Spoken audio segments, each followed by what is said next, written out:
Bonjour, ici Nicolas Moyer avec Sophie Rosa du CCCI. Bonjour.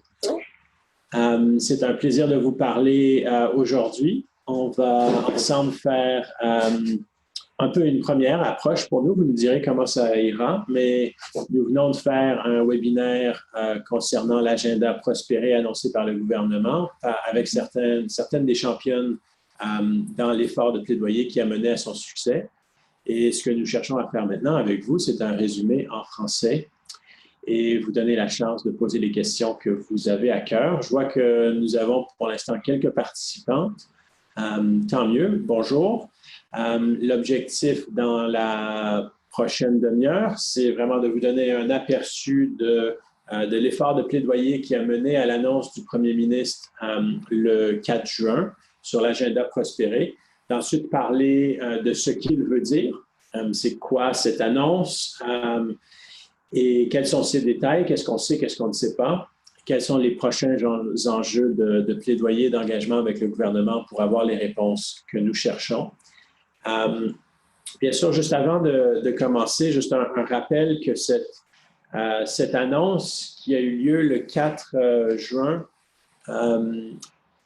à Vancouver, lors de la conférence de Women Deliver, promettait une augmentation des contributions fédérales à un niveau de 1,4 milliard de dollars par année à partir de 2023 à la santé des femmes, des filles aussi mondialement. C'est un engagement qui était pris sur 10 ans, un financement qui ciblerait la santé des mères, des nouveau-nés et des enfants, avec un engagement spécifique d'allouer 700 millions de dollars de financement annuel, donc dans l'enveloppe du 1,4 milliard de dollars, dédié aux droits en matière de santé et des droits sexuels et reproductifs. Tout ça ensemble s'appelle l'agenda prospéré. Et ça a été vraiment une annonce ouvertement célébrée par plusieurs acteurs dans notre secteur de l'aide au développement et de la coopération, puisqu'il représentait un effort de plaidoyer de très, très longue haleine. Ses racines se retrouvent dans les annonces de Muskoka du G7 remontant jusqu'à 2010, avec ce qui était les investissements du gouvernement conservateur à l'époque dans la santé maternelle des nouveau-nés et des enfants. Et donc, ça, avec des annonces subséquentes et un effort de coordination dans le secteur, a ramené les enjeux de tout ce qui est santé reproductive et droits sexuels dans la plus grande enveloppe de la santé maternelle des nouveau-nés et des enfants. Et donc, pourquoi est-ce que le secteur a tant célébré? Qu'est-ce qui a mené à ce succès de plaidoyer? Et quelle est vraiment cette annonce? Voici les enjeux dont nous parlerons aujourd'hui. Et donc, dans cette discussion, je vous invite dès le début à considérer utiliser la fonction Q et A, ou je ne sais pas si vous avez votre Zoom en français, ça pourrait être Q et R, pour insérer vos questions. On avait près de 120 participants en anglais, donc cette fonction était importante. Notre groupe semble plus petit et gérable.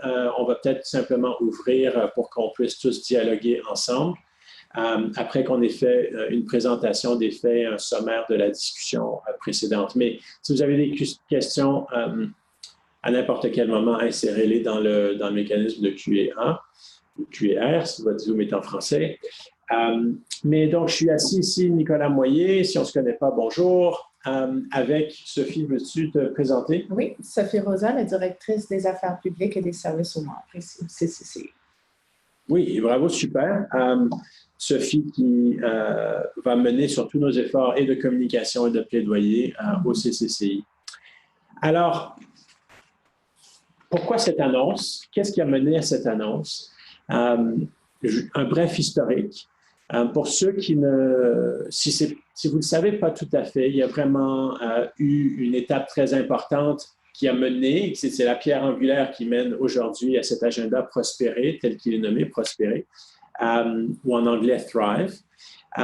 Et c'était l'investissement fait lors du G7 à Muskoka par le gouvernement Harper, qui était un très grand engagement du gouvernement Harper en santé maternelle des nouveau-nés et des enfants, qui a été célébré par plusieurs dans notre secteur comme un accomplissement, mais qui a aussi été vu comme un clivage pour certains. Certainement, ceux qui travaillaient plus dans les ordres de santé reproductive sexuelle aussi ne se sont pas vus inclus dans cet agenda-là et se sont vus carrément exclus. Dans la période d'un gouvernement conservateur, on a vu le langage utilisé autour de ce programme largement mettre de côté l'emphase sur les qualités des genres. Certainement dans les discussions internationales liées à cet agenda-là.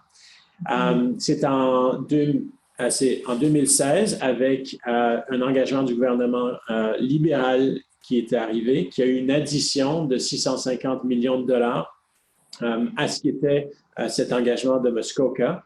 Mais ces 650 millions de dollars étaient vraiment orientés pour un volet santé reproductive et sexuelle.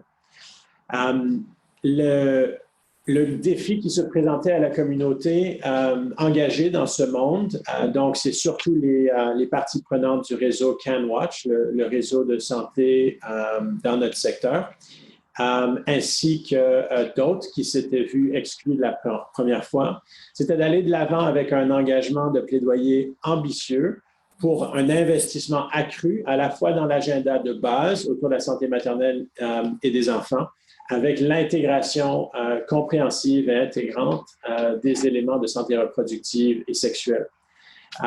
Cet effort était perçu comme nécessaire pour présenter un front uni auprès du gouvernement fédéral et se faisait sur un fond de scène de clivage important dans le secteur, d'incertitude, de méfiance entre plusieurs acteurs aussi. Un des éléments clés dans ce chemin qui a mené à l'annonce du 4 juin était la formation d'un groupe qui s'appelle, et n'a pas de nom que je sache en français, le Future Planning Initiative, donc l'initiative de planification du futur, si on veut, qui avait vraiment comme objectif d'assurer que tous les acteurs clés dans cette discussion de santé reproductive, santé maternelle et des enfants, et leur voix dans l'effort de plaidoyer. Donc, l'initiative Future Planning Initiative était composée de 6 membres. Le CCCI en était membre. CanWatch, le réseau principal soutenant à l'engagement de Muskoka et la santé reproductive des enfants, excusez-moi, des nouveau-nés, des enfants et maternels. Il y avait ensuite Oxfam Canada, Interpares et Global Canada. Et enfin, Action Canada, qui est le réseau principal en plaidoyer de ce qui est santé reproductive et sexuelle au Canada et parmi nos membres. Et c'est donc un effort, ça a été vraiment un effort parallèle entre le réseau CanWatch et FPI pour un dialogue continu sur une période, je dirais, d'à peu près 2 ans d'engagement de membres menant à cette annonce. On va parler, je crois, maintenant des éléments clés de cette transition, de ce succès. Je crois que vraiment, ce qu'il faut voir, c'est qu'il y avait ce sentiment d'un secteur fracturé, divisé, un besoin de se rassembler, une volonté qui était là, à un certain niveau, d'assurer qu'avant que les engagements qui étaient de l'ancien Muskoka ou MNCH, comme on l'appelle avec acronyme en anglais, Maternal, Newborn and Child Health, santé maternelle, nouveau-nés et des enfants, avant que ces engagements viennent à leur fin l'an prochain, qu'il y ait un engagement spécifique pour une augmentation de l'enveloppe, et l'alignement s'est fait. Alors, on parlait beaucoup avec ces championnes qui ont mené à cet effort de quels étaient les ingrédients de ce succès. Et Sophie, peut-être que tu peux nous commencer là-dessus. Absolument. Alors, je vais essayer de relire mes notes que j'ai prises à une vitesse assez accélérée durant le webinaire. Mais à quelque part, une fois que les acteurs étaient prêts à faire leur plaidoyer à partir d'un lieu d'unité, ils ont adopté une certaine approche qui est un peu la célébration des réussites qui ont eu lieu depuis les 10 dernières années, là, depuis l'engagement Muskoka. Et ils s'efforçaient de raconter les histoires de réussite et tous les impacts qui avaient eu lieu dans les dernières années pour pouvoir, si vous voulez, utiliser la voie la plus aisée dans le dialogue qui était, écoutez, on a eu des belles réussites, vous avez pris les bonnes décisions, on va continuer dans ce momentum-là, mais on va aussi inclure toutes les exclusions qui ont lieu durant le gouvernement conservateur. Alors, continuons l'élan, incluons ou mettons aussi un focus sur les exclusions qui ont eu lieu. Et de là, il y avait une certaine, il y appelait ça une saine tension. Je crois une saine tension, a healthy tension qu'elle nous a dit, qui ont vraiment aidé à s'assurer que le dialogue était toujours ouvert et qu'il y avait une bonne collaboration avec tous les partenaires. Ça n'a pas été sans défi non plus, je crois, les efforts de plaidoyer, surtout autour d'avoir le consensus autour des positions très importantes qu'ils devaient prendre. Il y avait beaucoup d'intérêts, beaucoup d'enjeux. Et je crois que c'est Lauren qui a dit à un certain point, il a fallu qu'ils fassent le point avec les partenaires en leur disant, écoutez, on a tous les enjeux et les intérêts qui nous sont propres, mais maintenant, il faut essayer de les mettre de côté et de regarder, si vous voulez, la bulle pour notre focus. Et ce qui est en dehors de cette bulle-là, bien, ce sera quelque chose pour les prochaines étapes ou c'est quelque chose qu'on regardera à un moment un peu plus tard. Alors, durant ce plaidoyer actif-là avec le gouvernement, il fallait toujours garder le focus sur c'était quoi le plaidoyer qu'on mettait sur la table et non les enjeux individuels de tous les partenaires clés. Alors ça, j'ai bien aimé lorsqu'elle a fait ce point-là. Il y a eu aussi la création du groupe de travail sur l'engagement des partenaires.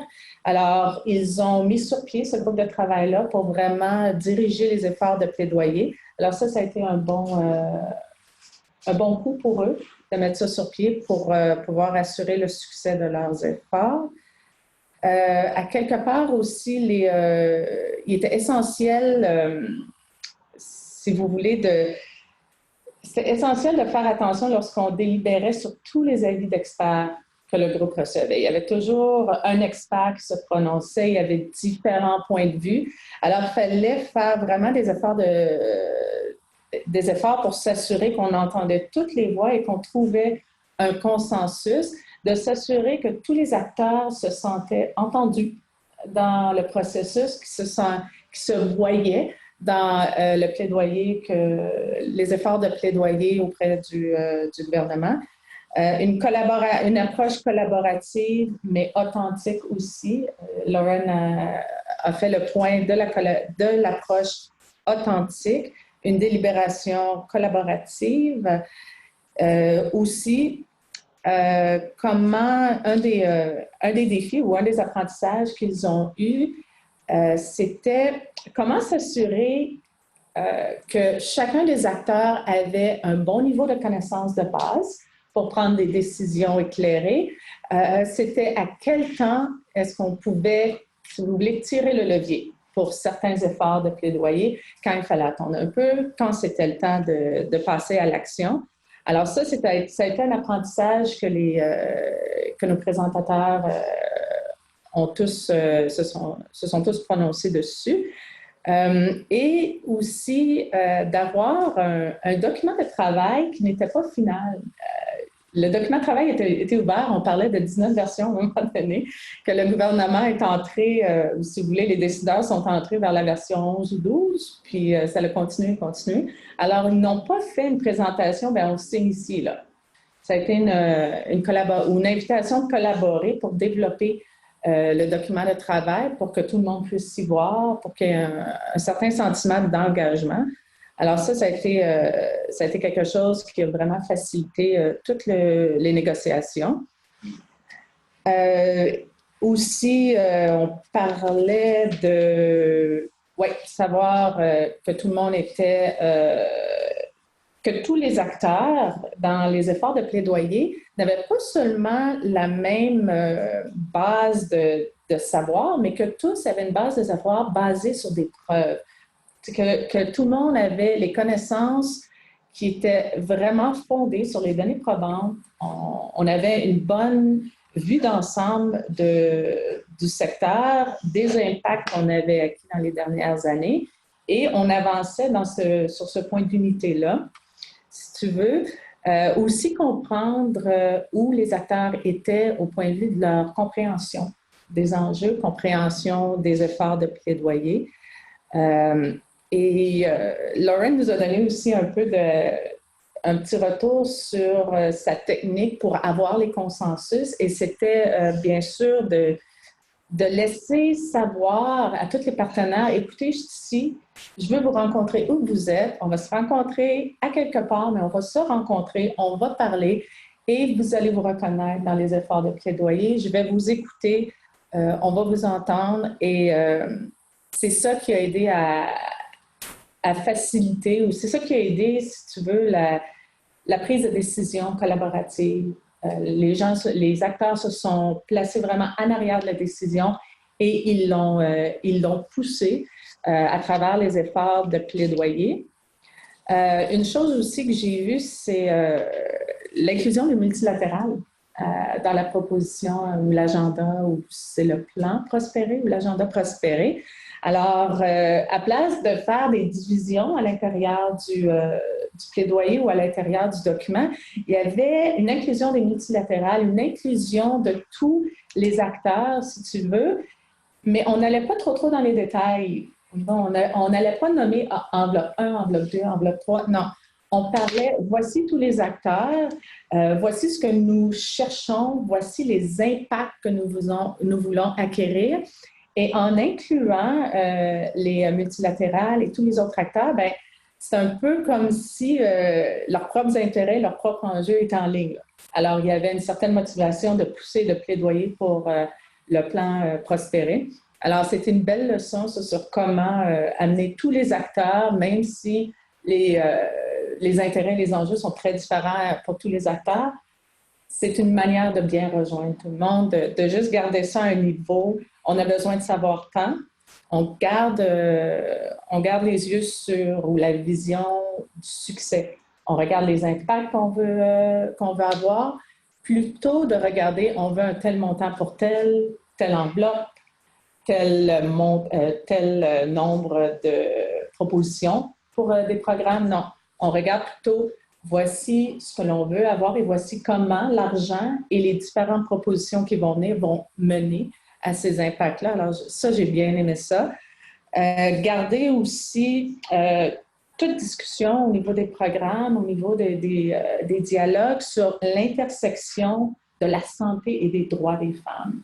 Et à partir de cette intersection-là, on bâtit les programmes, on bâtit les objectifs et les buts pour tous nos programmes. Alors, tous les plans d'intervention, si vous voulez, auraient comme origine cette intersection-là, parce qu'on ne peut pas avoir une population ou avoir des femmes, des adolescents, des enfants en santé si on n'a pas les droits de la personne qui sont assurés. Alors, j'ai vraiment bien aimé cette discussion-là.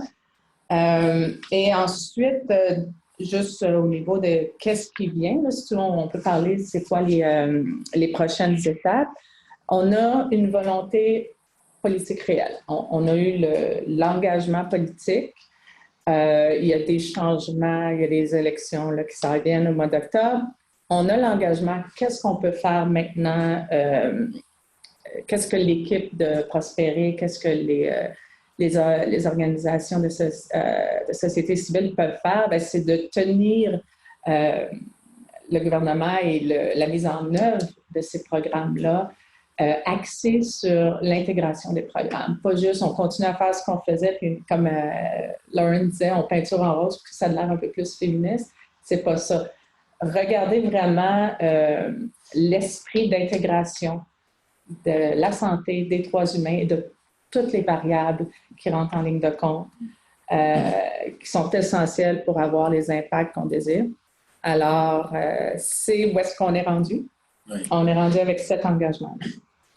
Donc, ce qui était vraiment important pour nous, c'était d'entendre quelles étaient les clés du succès de ce plaidoyer qui a mené à cette annonce du 4 juin. Et tu en as relevé plusieurs. Moi, dans mon écoute, plusieurs choses m'ont marqué. l'effort vraiment déterminé sur le processus lui-même d'engagement, que c'était aussi important que le document lui-même. Oui. Cet effort, on parle de plus d'une centaine d'organisations qui ont participé là-dedans ou qui se voyaient représentées dans cette demande. Et ce processus a pris longtemps. Donner la place pour bien comprendre les intérêts individuels de chacun. Oui. Non seulement les organisations, mais les individus. Est-ce qu'il y en a qui se sentaient blessés par les processus précédents? Est-ce qu'il y en a qui pouvaient investir beaucoup de temps et d'efforts dans la collaboration, d'autres qui pouvaient moins? Laisser à chacun la chance de s'engager comme ils peuvent. Mais aussi qu'ils avaient vraiment un effort, ils avaient vraiment peur de présenter quelque chose qui soit un autre module, simplement rattaché à une politique existante du département à l'AMC. Ils voulaient s'assurer qu'il y ait une intégration des enjeux, puis je crois que tu l'as bien mentionné, où on rajoutait, on bonifiait sur l'agenda existant sur la santé maternelle des nouveau-nés et des enfants avec ces éléments de santé reproductive et sexuelle, de telle manière à ce que l'ambition puisse être plus grande et que tout le monde puisse s'y voir. C'est vraiment, dans certains des facteurs clés, le fait qu'ils aient encouragé les multilatéraux à se voir représentés dedans, qu'il inclut des augmentations non négligeables aux enveloppes de contributions internationales. On parle de Gavi ou le Global Fund, le Fonds mondial sur malaria, sida, etc.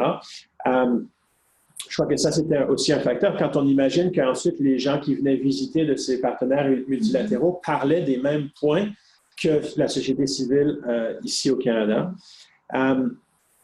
J'ai vraiment été marqué par ce processus lui-même, tout en reconnaissant une chose très importante qu'ils nous ont dit. Non seulement est-ce que le document lui-même n'était jamais final, il était un document vivant en permanence, mais il y avait vraiment deux pistes parallèles où ils engageaient tous les acteurs de la société civile et engageaient le gouvernement. Une des choses que nous ont ressorti les championnes derrière cet effort, c'était l'effort événementiel et relationnel dans les mois précédents qui était uniquement conçu pour nouer des relations avec, par exemple, le bureau du premier ministre, le personnel qu'on ne connaît pas, qu'on ne trouve pas facilement, de développer des relations avec eux qui étaient de co-création. Un sens, ils étaient capables de présenter des idées non complètes pour qu'ils aient un retour qui puisse leur permettre de peaufiner leurs documents au fur et à mesure. Et même, ils ont fait attendre le gouvernement. Ils ont créé des attentes. C'est-à-dire, on arrive avec un consensus. Ils leur ont annoncé ça en septembre l'an dernier, mais ils sont seulement arrivés avec un document à la fin du mois de décembre. Ils ont créé une attente et une volonté du côté du gouvernement pour recevoir cette proposition. Alors, on va parler de ce que veut dire l'agenda Thrive ou Prospérer. Et donc, on va rentrer dans ces détails. Mais ce qu'on retire de cet élément, ces discussions des ingrédients de la recette qui ont mené à ce succès de plaidoyer, c'est qu'il y a beaucoup de choses qu'on pourrait transférer dans d'autres éléments d'autres priorités de notre secteur. Qu'on pense de l'agroalimentaire, qu'on pense de d'autres éléments de la coopération. Il y a des leçons là pour nos plus grandes ambitions en plaidoyer. Et c'est là qu'on doit vraiment célébrer, je crois, l'effort de surtout celles qui étaient derrière cet effort-là. Ce n'est pas une recette parfaite, il y a beaucoup de questions de séquencement, d'être au bon moment, la chance. Juste au bon temps, mais on peut y voir aussi des clés importantes et vraiment une référence aussi importante au fait que c'était un effort de plaidoyer sectoriel. Ce n'était pas individuel, ce n'était pas lié au développement d'affaires, ce n'était pas lié à l'intérêt direct d'une organisation pour un nouveau financement. C'était un appel beaucoup plus important et inclusif. Est-ce que, je pourrais m'arrêter là? Je vois qu'il y a une question concernant quelle sera la stratégie avant 2023. Et peut-être que ce que je peux faire, c'est en parler en parlant de ce qu'est cette annonce. Donc, qu'est-ce qu'on sait et aussi qu'est-ce qu'on ne sait pas et qui est très important pour nous dans les mois à venir. Alors, c'est quoi cet agenda Prospérer? C'est une demande pour une approche intégrée qui met les femmes et les enfants de façon intégrée dans une approche à la santé compréhensive Et c'est une approche qui est basée sur l'impact. Donc, on a mis de l'avant, comme tu disais, Sophie, une analyse de l'impact qu'on va avoir. Ça donne un prisme d'impact. On voit même dans l'annonce du premier ministre une référence à ces 18 millions de femmes qui vont être aidées par ces ressources. Et c'est donc spécifiquement un changement de cap, non juste ce qu'on va livrer, mais aussi les vies qu'on va changer. Et c'est aussi une approche qui veut défaire tous les silos préexistants. Donc, les silos de financement qui existaient sur la santé maternelle et des enfants et des nouveau-nés et ce qui était santé reproductive et sexuelle. L'idée, c'est de vraiment les attacher. Et d'ailleurs, c'est même l'approche qu'elle utilisait, ses deux mains, elle les rattachait pour nous, parce que dans tous les volets du financement qu'on peut prévoir seront tous ces éléments. Et un des objectifs, là, était d'assurer qu'on dépoliticise les éléments qui sont très difficiles à détacher plus tard. Donc, il y a une augmentation de l'engagement pour ce qui est la santé maternelle des nouveau-nés et des enfants, tel qu'on connaissait sous Muskoka. La deuxième demande de l'agenda Prospérer, c'était de préserver, en dedans de l'enveloppe de 1,4 milliard de dollars, 500 millions de dollars pour la santé reproductive et sexuelle. On parle d'éducation sexuelle, on parle d'accès à des avortements sécuritaires, on parle de planification familiale, surtout les éléments négligés des investissements en santé reproductive et sexuelle. Et finalement, le troisième volet de cet agenda Prospérer, c'est ce qu'ils appellent accélérer. Et accélérer, c'était les éléments de financement de plaidoyer au niveau des communautés et des mouvements sociaux ou mouvements de femmes. Et ensuite, finalement, dans cet investissement d'accélérer, tout ce qui est mesure, redevabilité, suivi, évaluation pour pouvoir capturer l'impact. Donc, ce sont les trois volets. Sachant qu'il y a sous-jacent à tout ça, on inclut et une ouverture au fait qu'on va inclure là-dedans les engagements multilatéraux existants avec des augmentations modestes, qu'on cherche à nous amener d'un engagement qui était évalué à environ 1 milliard de dollars. Il va monter à 1,4 milliard de dollars en 2023. Alors, c'est quoi cette annonce? Donc, ça, c'était la demande de l'agenda Prospérer, qui d'ailleurs, si vous le voulez, il y a un site web spécifique qui s'appelle, si vous faites une recherche Future Planning Initiative, et le site web, c'est 18 millions, mais c'est en anglais, c'est 18 million.ca. Et vous allez voir là plus de détails sur l'analyse sous-jacente à la demande. L'annonce du premier ministre nous dit qu'on va passer, en 2023 à 1,4 milliard de dollars et que cet engagement va durer sur 10 ans. L'engagement, on a appris depuis, va être financé surtout sur les portions non allouées de l'annonce du gouvernement dans le budget de 2018 d'augmentation de l'aide. Il y avait un 2 milliards dans le budget de 2018, séquencé sur plusieurs années. Et donc, les portions de ça qui n'étaient pas déjà allouées permettent d'arriver sur les années à venir à 1,4 milliard de dollars.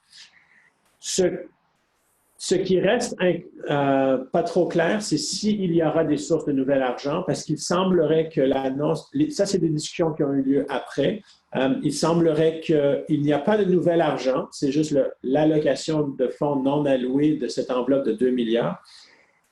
Ce qui est bon là-dedans, c'est qu'on n'est pas en train de voler d'un projet pour financer autre chose. Donc, ce qui est vraiment important à retenir, c'est que c'est nouveau en programmation.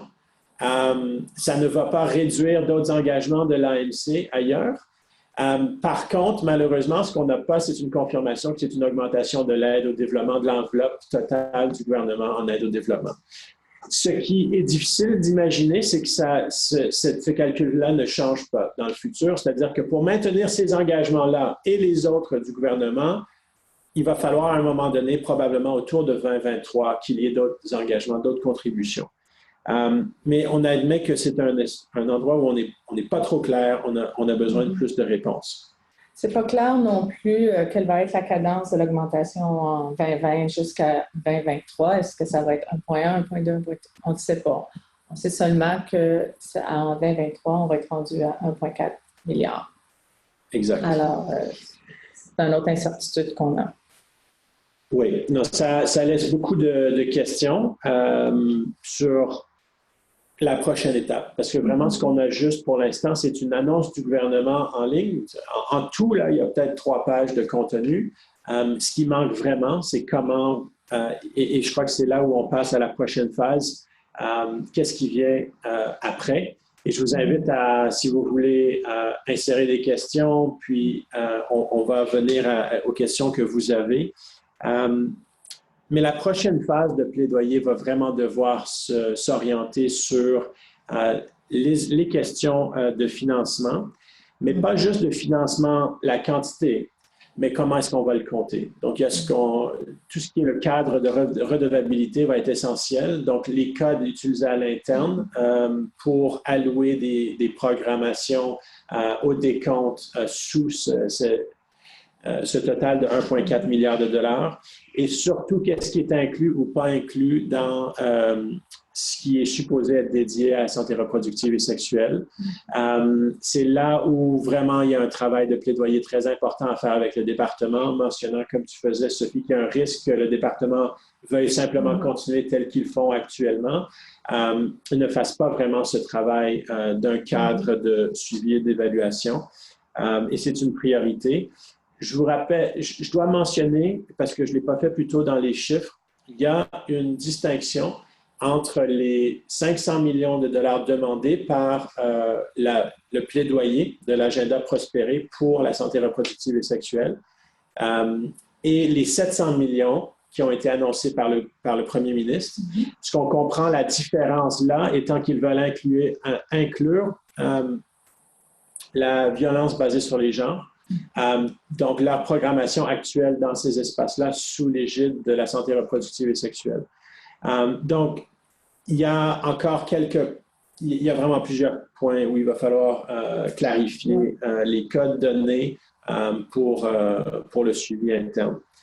Il faut aussi avoir un peu plus de clarté sur quelle partie de la proposition vont être financées, vont être mises sur pied ou mises en œuvre.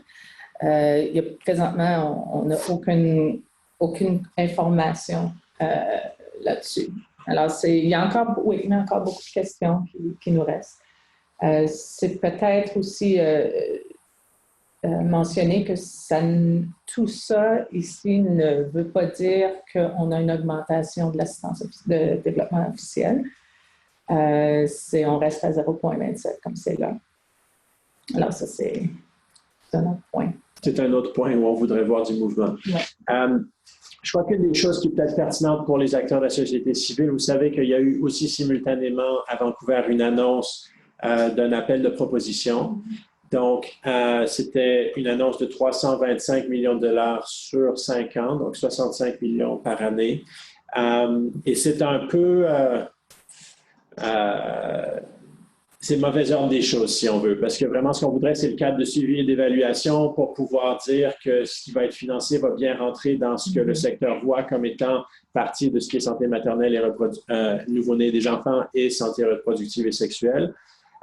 Mais on comprend aussi qu'il y a des défis sur les laps de financement actuels et ce qu'on ne veut certainement pas, c'est que le département se retrouve à retourner au Conseil du Trésor n'ayant pas dépensé les budgets qu'ils étaient supposés dépenser dans ces volets-là. Donc, c'est à surveiller l'appel de proposition qui sort, le séquencement avec ce qui est le cadre de suivi et d'évaluation.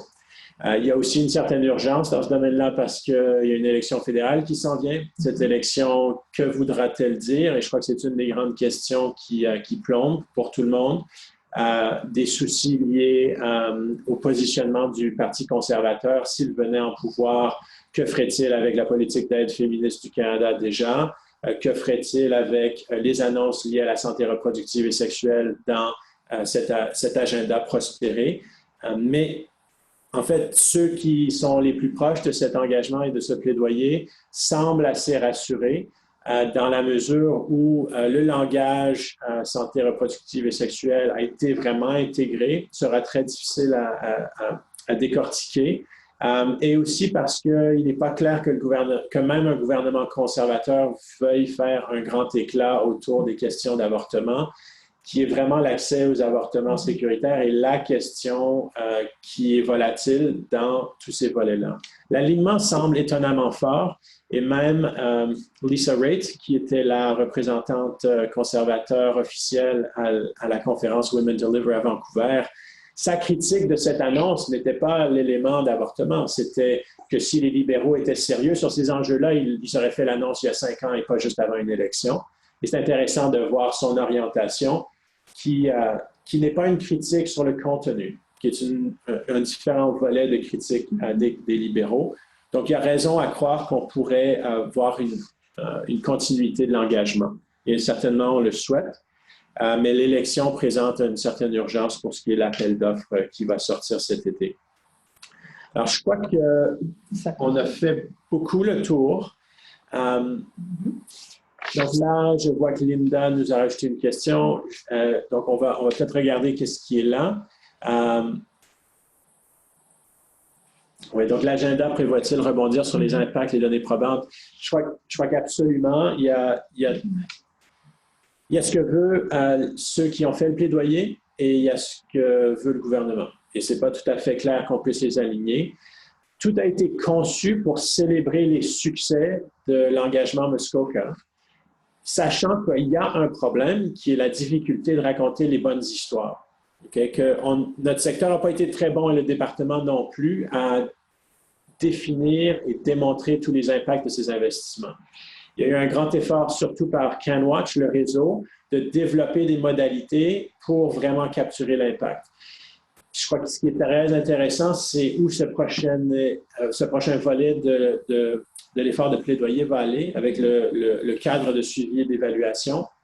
Parce que justement, il y a une réelle demande parmi nos partenaires société civile de voir que ce cadre soit robuste, solide, qu'il puisse bien être utilisé par les partenaires pour qu'on puisse bien rapporter les résultats basés sur des données probantes. Je crois que tout est encourageant de ce côté-là, mais ce n'est pas à dire qu'on n'a pas du travail à faire. D'accord.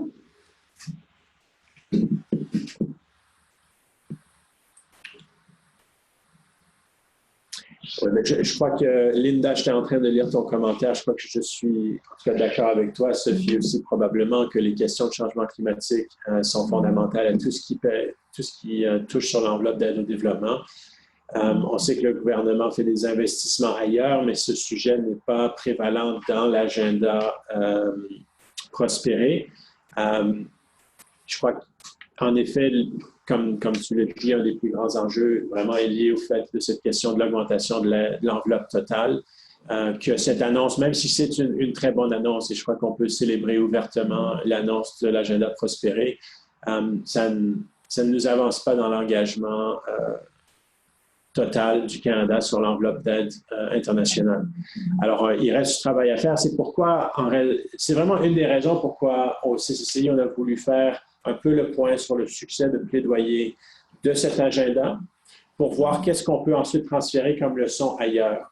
Parce qu'on doit pouvoir faire mieux et différemment pour engager d'autres acteurs. Une des choses que nous nous orientons à faire au CCCI, c'est justement de développer un cas d'investissement détaillé, un plan d'affaires presque pour notre secteur, pour des investissements dans plusieurs sous-secteurs et de pouvoir faire un cas plus sophistiqué auprès des décideurs politiques canadiens sur l'investissement en aide au développement. On s'oriente là-dessus progressivement cette année. On reconnaît les leçons de cet agenda prospérer, que ça ne se fera pas du jour au lendemain. On s'oriente sur un plan de 4 ou plus années et où on veut que nos membres participent fortement là-dedans.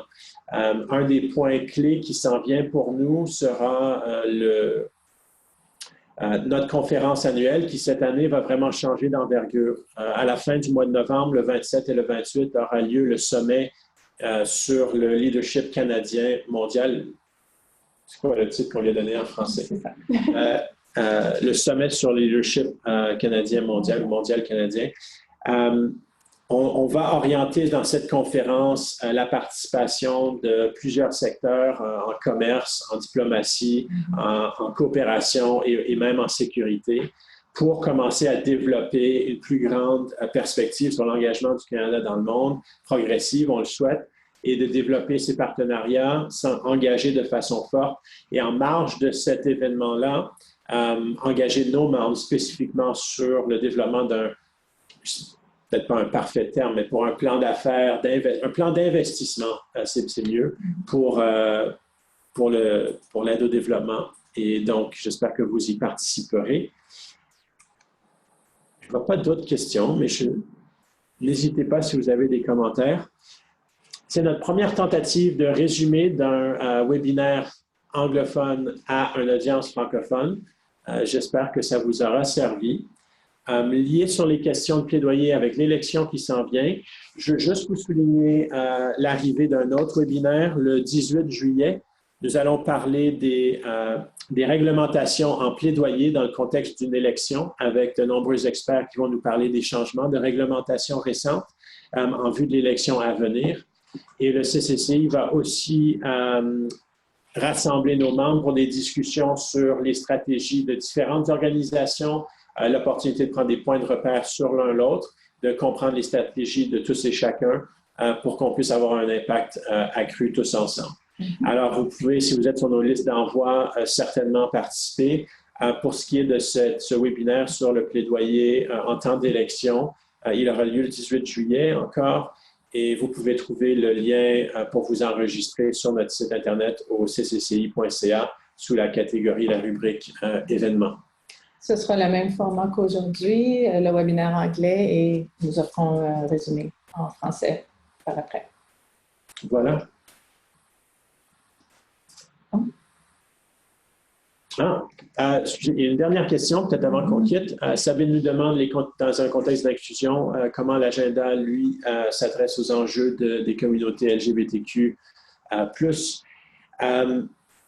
Et je crois qu'il prend une perspective intégrante sur le genre en général. Je crois que ce n'est pas un agenda qui spécifiquement s'oriente sur ces communautés-là, mais on y retrouve une ouverture d'inclusion sur tout ce qui est question genre. Ce que je dirais et qui est très important, c'est que maintenant qu'on a un gouvernement qui prône une politique d'aide internationale féministe, qui se veut leader mondial, premier investisseur global en santé reproductive et sexuelle, nous avons une opportunité de plaidoyer auprès de ce gouvernement à plusieurs égards pour avancer les enjeux d'inclusion, et dont celui-ci. Ce n'est peut-être pas une question compréhensive, mais c'est une réaction à cette question où je crois que les enjeux des questions d'égalité des genres et d'inclusion sont maintenant vraiment ancrés dans les positionnements de notre gouvernement et on peut les tenir pour responsables.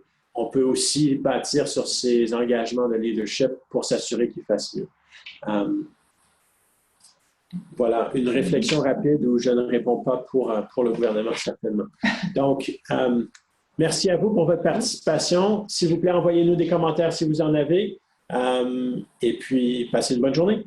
Merci.